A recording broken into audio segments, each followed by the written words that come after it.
Merci de nous rester fidèles au programme de la télévision Lawari. C'est l'heure, c'est le journal. Dans un instant, les titres. Les conseillers du Conseil supérieur de la communication sont en atelier depuis ce matin sur une analyse qualitative des contenus des médias audiovisuels et de la presse écrite de notre pays. Dans ce journal, à suivre l'entretien qu'a accordé le président de l'Assemblée nationale, Hama Amadou, à RFI. Il s'est prononcé sur plusieurs questions d'actualité. Voilà, mesdames, messieurs, bonsoir et bonne rupture de jeûne. Et nous débutons cette édition d'information par cette brève que nous venons de l'apprendre, que le directeur de la direction de surveillance du territoire, le commissaire divisionnaire Ouba Ibrahim et son adjoint ont été arrêtés et déférés à la prison de Saï. Ils seraient impliqués dans l'affaire des faux passeport, affaire à suivre. En séjour à Paris, le président de l'Assemblée nationale, également président du parti moderne Lumana Africa, était l'invité Afrique ce matin sur RFI. Hamamadou a répondu à plusieurs questions d'actualité nationale et internationale, dont entre autres l'exploitation de l'uranium nigérien, l'affaire des bébés importés dont serait impliquée sa seconde épouse. On écoute Hamamadou sur RFI. Il est tout à fait naturel que le Niger, qui constitue en quelque sorte le verrou, le problème de la sécurité, puisque le Niger est au carrefour de toutes les insécurités, si on peut s'exprimer ainsi, que l'opération Barkhane s'appuie puissamment sur le Niger. Je ne crois pas qu'un Nigérien de quelque bord politique qu'il soit puisse trouver quelque chose à redire par rapport à ça, parce que nous sommes tous conscients de la fragilité de nos capacités d'autodéfense. Il y a quelques mois, vous déploriez que l'installation d'une base militaire française au Niger n'ait pas fait l'objet d'une concertation nationale. Nous ne sommes pas informés du contenu et des conditions sur la base desquelles cet accord a été signé. Il est important que cet accord soit soumis à la ratification de l'Assemblée nationale. Ce qui est prévu ? Je ne sais pas. Comme vous le savez, les relations entre moi et l'exécutif ne sont pas des plus excellentes. Le 26 mai dernier, le gouvernement et Areva sont parvenus à un accord sur l'exploitation de l'uranium du Nord. Une partie de la société civile s'est montrée critique sur cet accord. Vous semble-t-il équilibré ? Cet accord, de notre point de vue, est incomplet. Le fait que l'exploitation du gisement géant d'Imouraren soit à nouveau reportée. Ça m'inspire des inquiétudes légitimes. Le site de Cominac est en voie d'épuisement, probablement d'ici 2 ans. Et si Cominac ferme sans que Imouraren n'est démarré, cela signifie des pertes d'emplois énormes. Le protocole d'accord qui a été signé ne fait pas cas de cette difficulté qui se profile à l'horizon. Est-ce que, à la fois avec les accords de sécurité et avec cet accord sur l'exploitation de l'uranium du Niger, vous diriez que s'instaure une forme de néocolonialisme ? Ce sont des termes qui ne sont pas appropriés. Malheureusement, les habitudes ont la peau dure. Areva campe sur des positions qui lui sont favorables. Le Niger a-t-il les moyens de forcer véritablement la main à Areva ? En août dernier, vous avez claqué la porte de la coalition gouvernementale et depuis cette rupture, le climat politique s'est fortement dégradé entre vous, vos partisans et ceux du président Mahamadou Issoufou. Comment l'expliquez-vous ? L'impression que nous avons, c'est que le président Issoufou fait une fixation sur mon parti et sur ma personne. Chaque mois, un dossier sort qui tend à vouloir m'incriminer ou m'impliquer. Au mois de mars, une volonté marquée de me débarquer du perchoir. Et malheureusement, il faut 76 députés pour débarquer le président de l'Assemblée nationale. Des députés ont été intéressés financièrement, intéressés à travers des postes, intéressés à travers des marchés publics. Et malgré tout, ils n'ont pas pu éroder la cohésion des députés de l'opposition restants, qui constituent une minorité de blocage. Au mois de juin, 56 membres de mon parti ont été arrêtés, gardés pendant 10 jours, ensuite transférés devant le tribunal. Le juge d'instruction en a gardé 6 sous mandat dépôt, a mis en liberté provisoire les autres, parmi lesquels mon fils. L'ancien ministre de la Santé, Soumana Sanda, oui. L'ancien maire de Niamey, Oumarou Dogari. Ils sont actuellement en prison, accusés de complot contre l'autorité de l'État. mais sans aucune preuve. Toutes ces actions hostiles sont menées uniquement dans la perspective des élections 2016. Il faut se débarrasser d'un adversaire qui peut être très gênant. Que répondez-vous malgré tout à ces accusations très graves de création d'une campagne de terreur devant aboutir à un putsch militaire, comme l'a dit le ministre de la Justice? La moindre des choses, dans un état de droit, c'est d'apporter quelques éléments de preuve. Est-ce qu'au niveau de l'armée, ils ont des gens qu'ils accuseraient de vouloir faire un coup d'État? Quel est le lien qui puisse justifier cette déclaration entre moi et des militaires, entre mon parti et des militaires? Jeudi dernier, le président Mahamadou Issoufou déclarait « Il n'y a pas de crise politique au Niger, il y a juste des débats, c'est le signe de la vitalité démocratique du pays ». Tous les Nigériens sont conscients que le climat politique actuel est délétère. L'état de droit souffre gravement. Le nom de votre deuxième épouse est cité dans cette affaire de trafic présumé d'enfants qui a fait la une il y a quelques semaines. Elle est actuellement incarcérée. Cette action présumée de trafic d'enfants, aucun élément n'a été fourni pour l'étayer. Donc pour moi, c'est un dossier politique comme les autres. Parler de trafic d'enfants, il lui fallu qu'on nous dise au Nigeria, le réseau a été démantelé, les responsables arrêtés, que ces responsables interrogés puissent dire « nous avons vendu des enfants à telle famille ».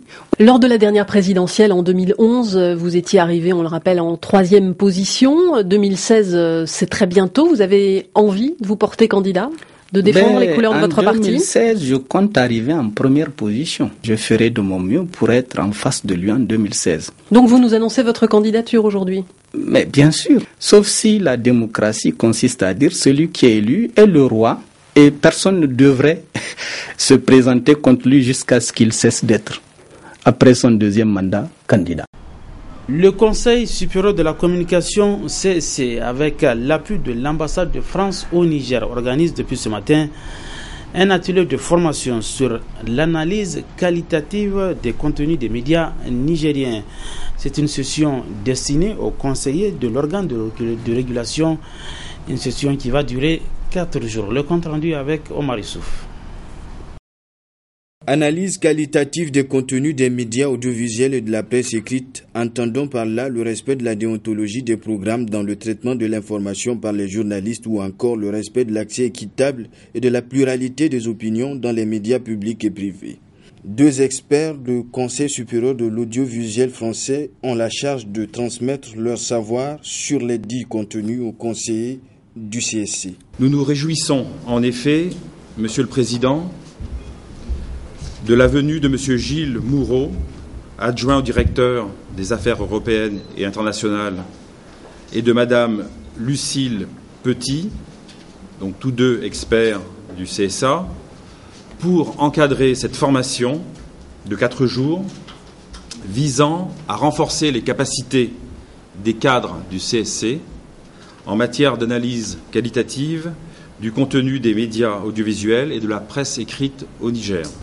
Au vu du profil et de l'expérience des experts qui ont été mis à notre disposition par le Conseil supérieur de l'audiovisuel français, je suis persuadé que les objectifs poursuivis à travers cette formation seront largement atteints.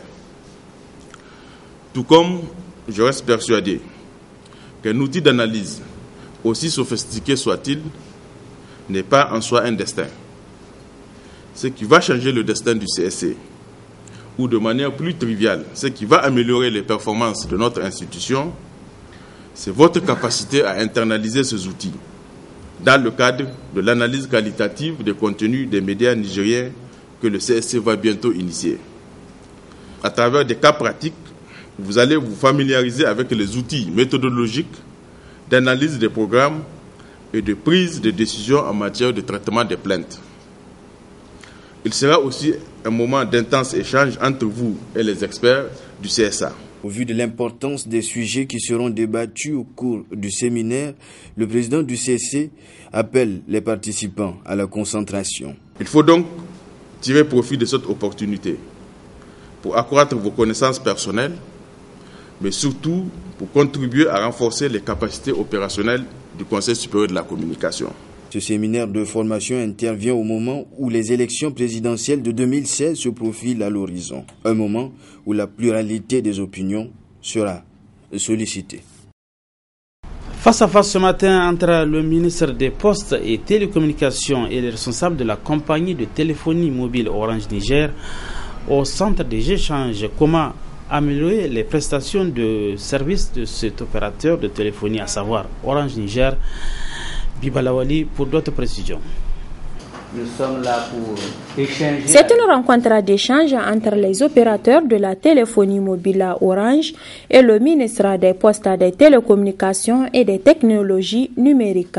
Au centre des discussions, trouver des voies et moyens pour améliorer la qualité des prestations de services. Et aujourd'hui, nous sommes là pour attirer votre attention sur la nécessité d'améliorer la qualité du service offert sur la voie. Puisque la plus grande, en tout cas l'écrasante majorité de la population nigérienne utilise la voie, pour juste la voie. Donc pour la 3G, c'est un produit qui est dédié à un groupe d'individus.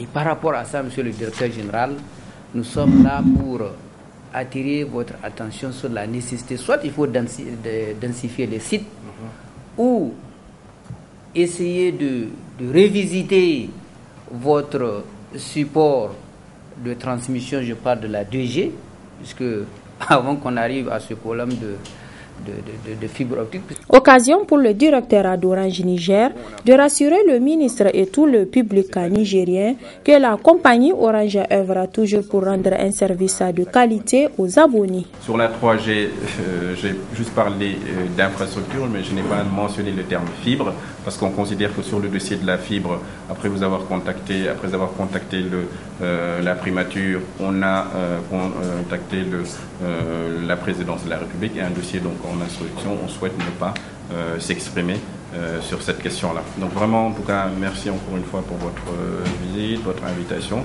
Et sachez et soyez rassurés, je souhaiterais que vous soyez rassurés en repartant d'Orange, que nous déployons beaucoup d'efforts pour améliorer la qualité de service et si cela vous intéresse, on pourra même vous remonter toutes les améliorations que nous avons sur la qualité de service de la voie 2G, qu'il s'agisse d'accessibilité, qu'il s'agisse d'écoulement du trafic, qu'il s'agisse de nouveaux services introduits dans le réseau pour à chaque fois améliorer la qualité de service et améliorer l'expérience client. Laurent, vous pouvez ajouter le déploiement de nouvelles fonctionnalités sur notre réseau qui date d'il y a quelques temps, l'AMR, qui permet d'améliorer significativement la qualité vocale d'écoute et tous ceux qui utilisent d'ailleurs la 2G, puisque l'AMR a été implémentée sur la voie 2G, ont senti une amélioration significative de la qualité d'écoute et également de la réduction du nombre de coupures d'appels en communication. Orange est toujours proche de ses clients. La vie change avec Orange. Autre aspect de ce journal, par arrêt en date du 14 mars 2013, la Chambre administrative de la Cour d'État a annulé un arrêt pris en 2008 par le ministre de l'Urbanisme et de l'Habitat pour retirer à l'ONG Dimol le terrain qui abritait son centre d'accueil des cas de fistules obstétricales. Depuis et malgré les multiples rappels des avocats de l'ONG Dimol, cette décision n'a pas toujours été exécutée. Maître Nanzir Mahamadou, il est avocat de l'ONG Dimol, il s'explique davantage. À partir donc de la date là, du 14/11/2012, le centre devait revenir immédiatement en exécution de cet arrêt au centre Dimol. Donc nous avons eu l'arrêt en date du 14 mars. Dès que nous avons eu l'arrêt, à notre position, rédigée donc par courrier en date du 4 avril 2012, nous avons, moi personnellement, Maître Manzir, j'ai saisi le ministre de l'Urbanisme et de l'Habitat et ensuite le ministre de la Santé, les deux, pour leur dire, écoutez, par arrêt numéro tant, la décision de retrait du centre de femmes fistuleuses a été annulée par la Cour d'État du Niger et je leur ai rappelé que normalement, selon la constitution nigérienne, toutes les décisions de justice s'imposent à toutes les autorités administratives, civiles, politiques, militaires. Donc normalement, je leur ai rappelé ça à la constitution nigérienne et j'ai dit par respect à la constitution, je vous demande de bien vouloir exécuter. Vous savez, l'État, quand il y a une décision, il s'exécute lui-même. Donc le même jour, j'ai saisi le ministre de l'Urbanisme qui est en charge du domaine foncier, puisque le terrain c'est lui qui est, et le ministre de la Santé. Donc la décision a été annulée pour le dire respecter les droits, montrez-nous que l'État du Niger est un État de droit. La lettre du 4 avril est restée sans suite. Le 17 avril, donc 13 jours plus tard, j'ai encore écrit au ministre de la Santé. Là aussi, on a attendu, il a fallu que le 3 mai 2012, pour que le ministre m'écrive, il dit qu'il prend des dispositions pour l'exécution. Ça, c'est le 3 mai 2012. 3 mai 2012. 3 juin. 3 juillet, je n'ai rien vu. Donc, j'ai attendu la fin du mois de juillet.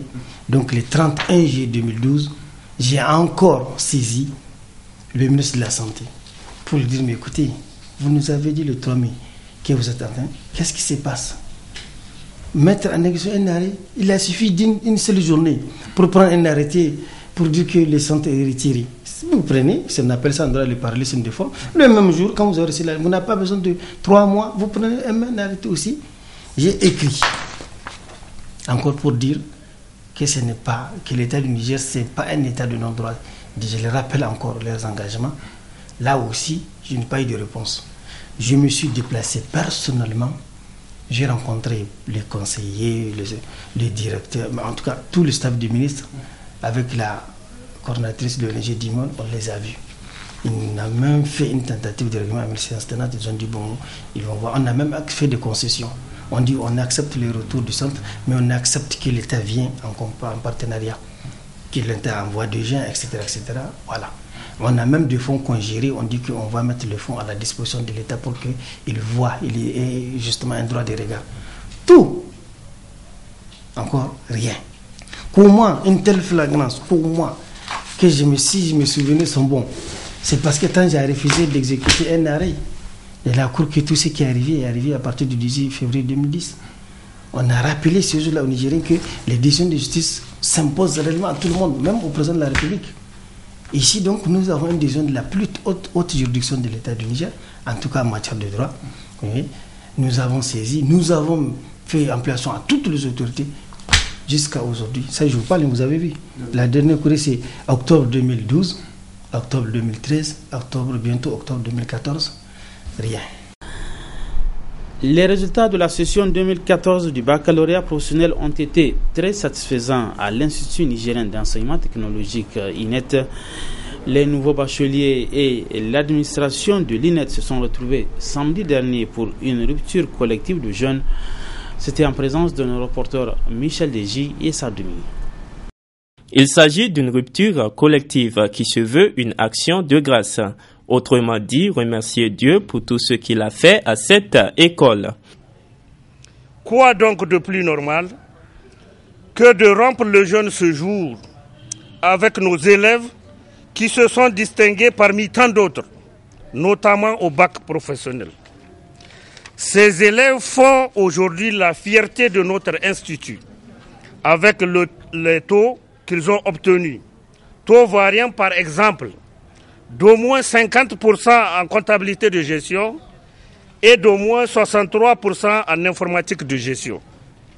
Ce résultat est le fruit d'un dur labeur et j'en viens au nom de la direction générale les féliciter pour cette performance. Pour les nouveaux admis, cette rencontre de charité offerte par la direction générale de l'INET est également une occasion de se féliciter mutuellement et de se partager des ambitions. C'est une bonne initiative. Que le bon Dieu le bénisse et qu'il bénisse tous les élèves, le corps professoral de l'INET. Je suis vraiment très émerveillé car grâce au bon Dieu, j'ai pu décrocher mon bac. Et je remercie tous ceux qui m'ont encouragé, me soutenir à venir pour passer ce moment avec le DG aussi, je le remercie avec de bon cœur et avec tous nos professeurs avec qui nous sommes là aujourd'hui, qui nous ont tous soutenus à traverser cette épreuve. Je suis vraiment heureux, content. Avec les amis, on a vu ensemble. Vraiment, c'est une année de réussite. Nous sommes tellement contents, donc je ne peux même pas exprimer. Créé en juillet 2004, l'Institut nigérien d'enseignement technologique INET a présenté également cette année des candidats au BTS d'État dont les résultats ne sont pas encore proclamés. La suite de ce journal avec cette annonce, après son premier ouvrage intitulé « Le destin nigérien, le douloureux enfantement de la 5e République » édité en 2002, Monsieur Salou Gobi, journaliste, homme de communication et acteur politique, vient de publier Mamadou Tanja, regard croisé. En somme, beaucoup de regards croisés sur les questions relatives au Tazartier, sur les questions minières et pétrolières, les motivations profondes du coup d'État de février 2010, pour ne citer que celle-ci. Autant de questions encore d'actualité analysées avec quelques années de recul. Le livre donc Mamadou Tanja, regard croisé, est disponible en kiosque, en librairie et dans les boutiques et stations de service. Mois béni de Ramadan, c'est la dernière ligne droite. Jetons un regard sur les préparatifs de la fête de l'Aïd el-Fitr. Coup de projecteur aujourd'hui au niveau des différents ateliers de couture. Le point avec Memouna Daouda. À quelques jours de la fête de l'Aïd el-Fitr, dans les différents ateliers de couture de la presse que nous avons visités, l'ambiance bat son plein. Les couturiers s'activent pour respecter les rendez-vous. Alhamdulillah, on est là vraiment à s'occuper de notre clientèle pour satisfaire pour la fête, comme d'habitude. Ça se passe bien. Les activités, ça se passe très bien parce que maintenant, on est juste à quelque part de la fête. On est presque à la fin de tous nos finitions. Voilà, vous voyez, tous nos coutures sont presque finis. Donc, juste qu'on attend les clients et quelques-uns qui restent. On est presque à la fin quand même, comme ça reste qu'une semaine. Donc nous ici on fait le programme de la fête un mois avant la fête. On essaie de commencer tous les trucs et quand ça reste 3 à 4 jours, on essaie de tout finir pour attendre les clients. Vraiment il y a le travail, les clients sont là. On a travaillé, c'est bien. À partir de vendredi, Inch'Allah, on va finir tout ce qu'on a pris parce qu'on évite de faire des faux rendez-vous quoi.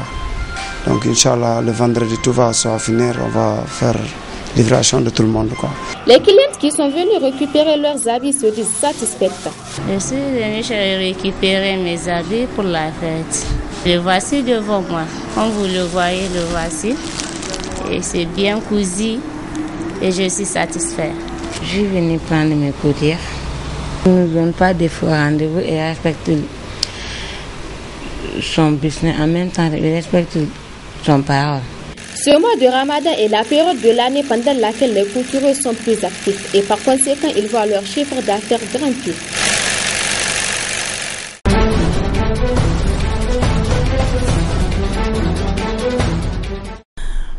Un volet et reportage dans cette édition d'information. Intéressons-nous à l'insalubrité aux alentours des cimetières. Notre reporter Nasser Dantofo était aux environs du cimetière Ntela.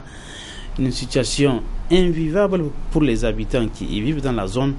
Suivons son reportage. C'est un dépotoir sauvage de plus de 200 mètres de long qui jonche le mur du cimetière Yantala, bloquant totalement le passage sur cette ruelle. Ces cocktails d'ordures ménagères, de cadavres d'animaux et des eaux de pluie rendent la vie impossible aux riverains exposés aux risques sanitaires. C'est pas normal que ces dépotoirs soient derrière ces cimetières. Et en plus de ça, on ne doit pas côtoyer des ordures. C'est des maladies. Surtout en ces périodes de pluie, avec une prolifération des moustiques, c'est déjà un point important. Et puis l'autre désagrément, c'est que les gens, ils viennent, quand ils jettent, le pire c'est qu'ils brûlent. On a beaucoup de problèmes avec ce dépotoir.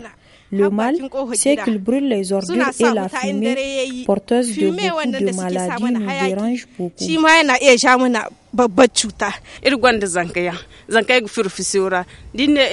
On a des enfants et ils sont vraiment exposés. Nos maris montent même la garde pour empêcher de verser les ordures, mais ces derniers sont même menacés. Conscient du problème, le premier arrondissement tente de venir au bout de cette situation. Je peux dire à la population de patienter un peu. Même ce samedi, on a déployé une brigade. Donc comme à l'accoutumée, la brigade est composée d'une chargeuse et plusieurs polybennes, plusieurs bennes. Ici à Véro, lorsqu'ils étaient partis sur le terrain, donc avec les eaux de pluie là, vraiment la voie elle était impraticable. Raison pour laquelle on a déployé l'équipe vers la station Gomni, un peu dans la zone, vers CG 25. Là, ils ont eu à ramasser. Et puis c'est un dépotoir, vraiment, c'est pas la mairie qui a autorisé ce dépotoir. C'est la population elle-même qui a créé, à l'insu de la mairie, qui a créé ce dépotoir. Mais Inch'Allah, d'ici 2 jours, là, on va essayer de faire ce qui est à notre pouvoir de le faire. Côtoyer quotidiennement les ordures est un danger permanent. Il est important que la mairie réagisse rapidement pour le bien-être de ses riverains et aussi pour le respect de nos morts. L'actualité hors de chez nous, crash du M17 en Ukraine. Le président américain Barack Obama s'est prononcé aujourd'hui au cours d'un point de presse. Barack Obama réitère que ce missile a été bien tiré en territoire tenu par les séparatistes. On l'écoute. Je souhaiterais noter que le secrétaire d'État américain John Kerry est actuellement au Proche-Orient. Je l'ai dit de nombreuses fois, Israël a le droit de se défendre contre les roquettes tirées par le Hamas.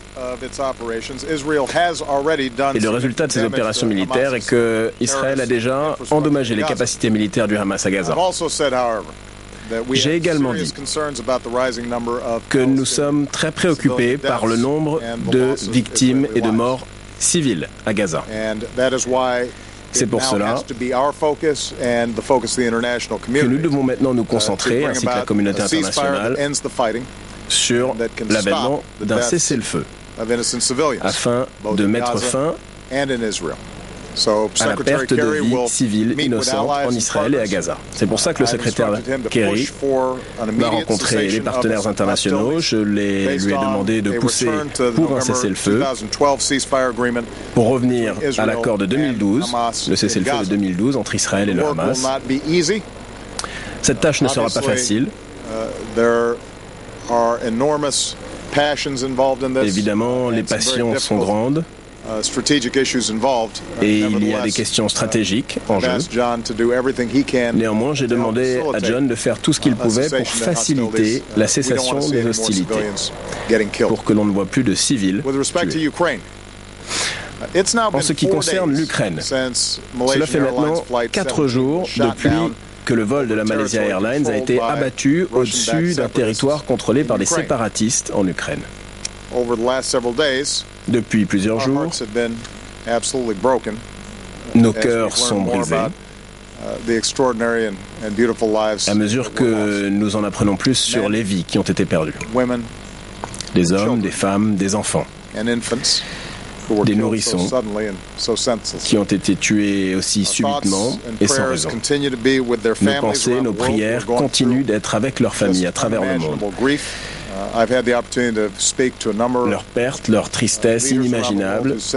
J'ai eu l'occasion de parler à plusieurs d'entre eux.